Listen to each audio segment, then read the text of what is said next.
Hi friends, welcome to Anbarasi kitchen. இன்றைக்கி நம்ம அன்பரசி கிச்சனில் இந்த கோடை காலத்துக்கு ஏற்ற குளு குளுன்னு இருக்கக்கூடிய குல்ஃபி தான் செய்ய போகிறோம்.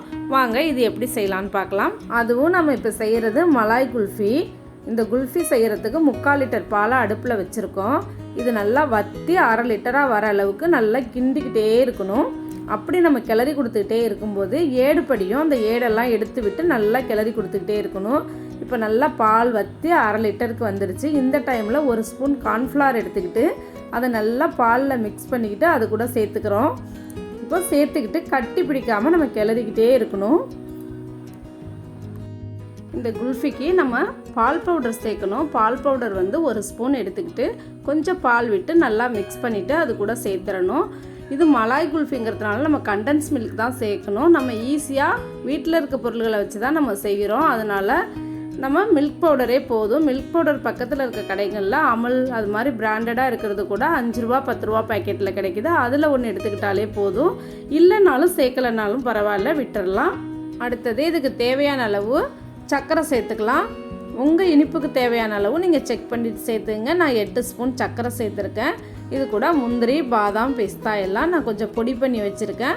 அதையும் இது கூட சேர்த்துக்கிறேன். கூடவே ஃப்ளேவருக்காக கொஞ்சம் ஏலக்காய் பொடி பண்ணி வச்சுருக்கேன், அதையும் சேர்த்துக்கிறேன். இப்போ நல்லா கிண்டலாம். இந்த அளவுக்கு திக்னஸ் வந்துடணும். இந்த திக்னஸ் வந்ததுக்கு அப்புறம் நம்ம அடுப்பை ஆஃப் பண்ணிடலாம். அவ்வளோதான். இது நல்லா ரெடி ஆகிடுச்சு. இறக்கி வச்சு நம்ம ஆற வச்சிடலாம். ஆற வச்சுட்டு குல்ஃபி மோல்டில் சேர்த்துக்கலாம். பாருங்கள், நான் குல்ஃபி மோல்டில் எல்லாத்துலேயுமே இதை சேர்த்துட்டேன்.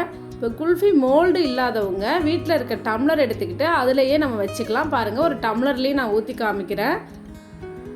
எங்கிட்ட இருக்கிற குல்ஃபி மோல்டுக்கு இதை மாதிரி மூடியிலேயே ஸ்டிக் கொடுத்துருக்காங்க. இதை வச்சு நான் மூடிட போகிறேன். இப்போ ஒரு 4 மட்டும் இதை வச்சு மூடியிருக்கேன்.